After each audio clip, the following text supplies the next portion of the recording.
في حد برضو بعد بيقول هو كل الشغل اللي بينزل بيكون في مجال الفinTech بس، طب هو حلال ولا حرام؟ مبدئيا الشركات يعني اللي بتحتاج تعين يو اكس رايترز تبقى اندستريز مختلفه زي ما قلنا في الفيديوز اللي فاتت، في بقى سوفت وير هاوس وفي برودكت بيزد كومباني وفي اوت سورس وهكذا. هي الفinTech او الفاينانس بلس تكنولوجي، فبقت فينتك ان هي علم التمويل نفسه، والتمويل ده علم كبير واسع، انت بتدرسه في كليتك، بتدرسه في دبلومه او بتدرسه في كتب، يعني علم كامل.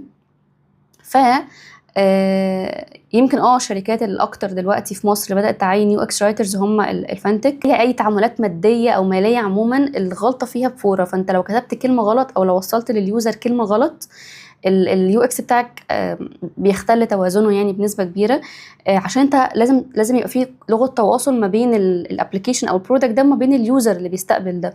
فلغه التواصل دي هي الرايتنج، الكوميونيكيشن، الكتابه، فلازم الكتابه تكون صحيحه ويعني مظبوطه وبتوصل نفس المسج بابسط واسهل طريقه ممكن. فعشان كده دي اكتر شركات بدات تعي ان في اهميه لليو اكس رايت.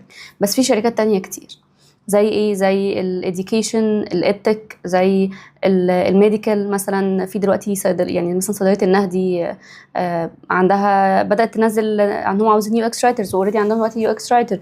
فانت شفاء مثلا، يعني كلها حاجات مصادر مختلفه او اندستريز مختلفه تقدر تشتغل فيها. طيب الفنتك اصلا بقى حلال ولا حرام؟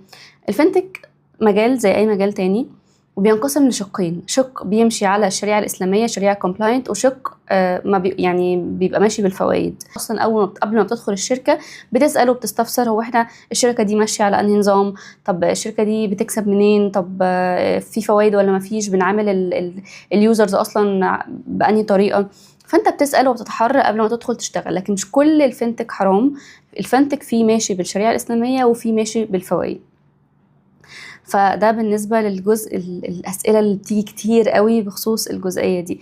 بالعكس اليو اكس رايتنج أو اليو اكس عامة شغلانة نبيلة. ليه؟ لأن أنت بتحل مشكلة بيواجهها اليوزر، فالمشكلة دي أنت لما بتحلها له بقى سواء بالفيجوالز، بالأشكال والألوان، بالأيكون، ايكونوجرافي، تايبوجرافي، فبقيت يو اي يو اكس ديزاينر، أو بتحلها له بالكلام فبقيت يو اكس رايتر. أنت بتحل مشكلة، المشكله دي بتسهل على اليوزر حياته، بتخليه يقدر يستخدم الموبايل ابلكيشن بسهوله.